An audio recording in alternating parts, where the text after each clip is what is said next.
Hi, everybody. Welcome back to the Creative Exploration series. Today, I wanted to talk about mindfulness. And I've mentioned that word a couple times in past videos, but I never really went into detail on what it means.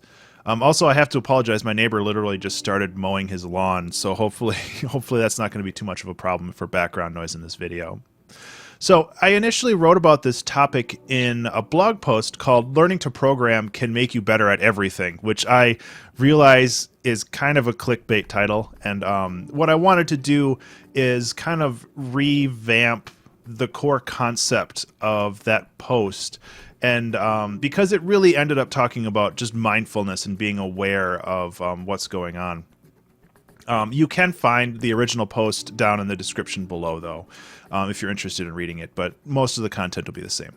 So the core of this blog post was something that I called mindfulness. And at the start of this post, I talked about the card game Magic the Gathering, and how that game was a lot like programming to me, because each card follows or breaks certain rules within a larger set of systems. And all of these systems interlock like gears, which end up creating kind of the general flow of the game. A lot of the cards contain general logic. So if this happens, then something else happens in response. And many of the decks that were built were designed to like cascade that logic from card to card. So like one card has an effect, and because that card's effect happened, then another card happens, and it's like this big cascading trigger that happens across the entire game board, which is super cool. And it's the main reason why I like that game so much, or at least that style of games, because there's a lot of different card games like that out there now. Because it can help you teach you to be mindful and aware of like all the systems at play and just the general world around you. And you can have awareness to know the cause and effects of all elements in a project. And I say project because it's really important when you're creating things to have that awareness. And I feel like it's a very, very direct comparison. It can be extremely helpful when you're making things. And one recent example that I have is from a music project I was working on. I realized most of the way into the song that I kind of wanted to switch the verse and the chorus around.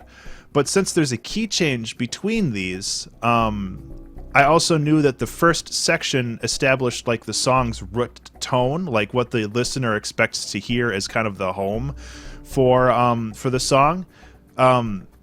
It would mean if I swapped those two around, the key change would sound really terrible.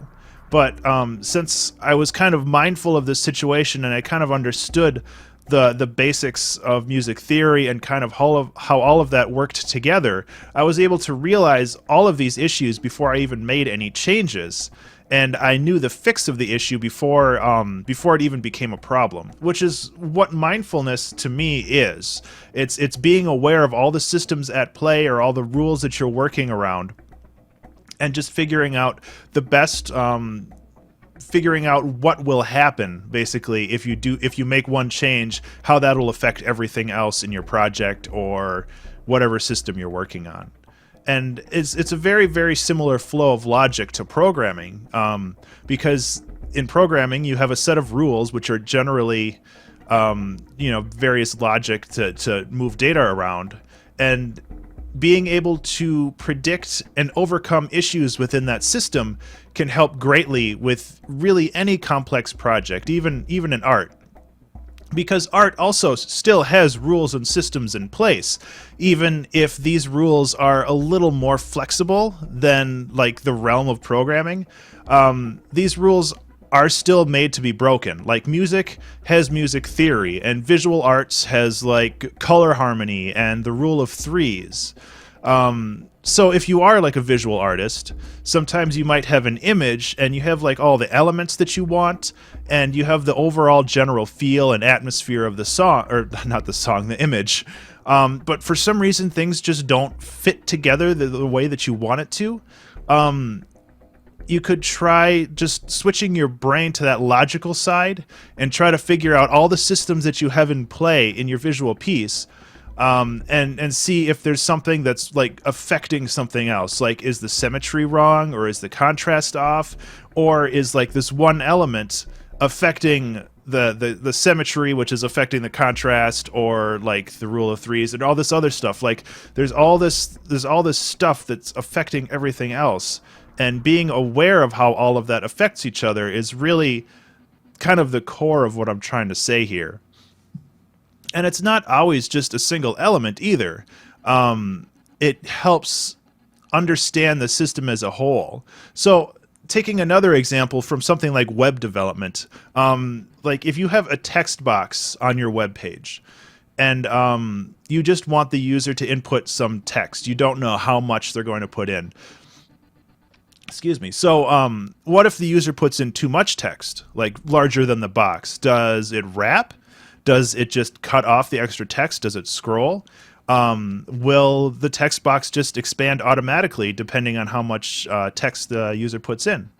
And if it does expand, how does that interact with all the other elements on the page, like the images or the header or the footer or just the browser window in general? And you can see how like this one simple decision you have to make inside of a project can cascade and create other problems in seemingly unrelated systems in that same project. I guess another word for mindfulness might be holistic awareness, which is basically keeping like this whole system in mind and understanding how changing one thing can affect many other things. So it's just I guess it's kind of the same thing, like mindfulness and holistic awareness. Holistic awareness sounds more like something like a business term, and I like the idea of mindfulness because it's more, I feel it's a little bit more personal. And some of the skill with mindfulness just comes with time. Like it's sitting down every day, working on your art, whatever that art might be, and just learning every little bit and piece of your medium and all the rules, spoken or unspoken, that are in place while you're working with it. And beyond just time, sometimes it's about taking a step back from your project and looking at your project as a whole, and trying to figure out exactly what's not working the way that it should be. It comes down to understanding the logical process as well. And this is a little bit more why I recommend programming as part of this. Just a really basic understanding, because programming has a lot of the, if this happens, then this should happen. And it's learning like what happens because that happened, and it's kind of difficult to explain, but it's just that whole cascade effect of, if you change one thing, how does that affect everything else in your project or the systems that you've created? And I have found that a really great way to learn how to program is just to learn how to make simple web pages, because you're creating text code, like you're working in a text editor or something, so you're creating code with text. But in the end, you're producing something that's very visual. And not only that, it's also easy to manipulate those visual things without having to do a lot of back and forth work. So it's easy to work within a larger system of the website and make little changes and see how those little changes can make it can affect a large unrelated part of the page if you do it wrong. And, you know, it's not easy to make a web page, but it's not impossible. Anybody can really do it. And there's a lot of places online where you can learn how to do it. And I'll try to include a couple links on the in the description, but I don't want to think that it's like sponsored content or something. You could probably just Google how to learn HTML, and you'll probably find tons of them. And it's good because there's a lot of places when making a web page to mess up and just see how one little change can affect everything. And I have a feeling that just learning that concept can move over into your general art just as well. Like if you're writing music, like adding a lead or like a percussive part that just doesn't fit with the rest of the song can make the whole song sound terrible. And if you don't if you're not able to pinpoint exactly what isn't working right, then it could create like a huge mess trying to just tear apart your song and figure out what's wrong and all this other stuff, you know.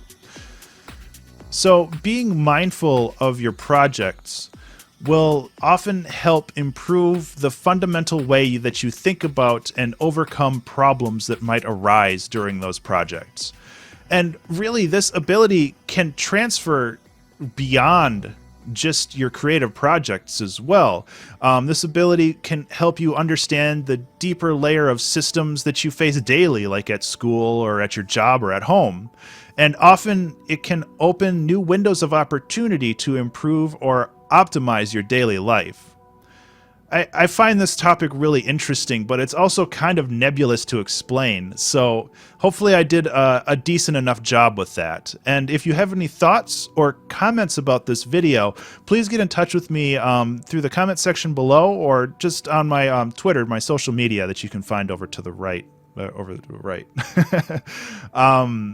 As always, I would really appreciate any boost that you would be willing to offer for this video, either sharing it with your friends or just liking it on social media. If you found this video interesting, please consider subscribing to this channel, because I will be making a lot more content like this in the future. And thank you again for watching. I will see you in the next video. Be remarkable.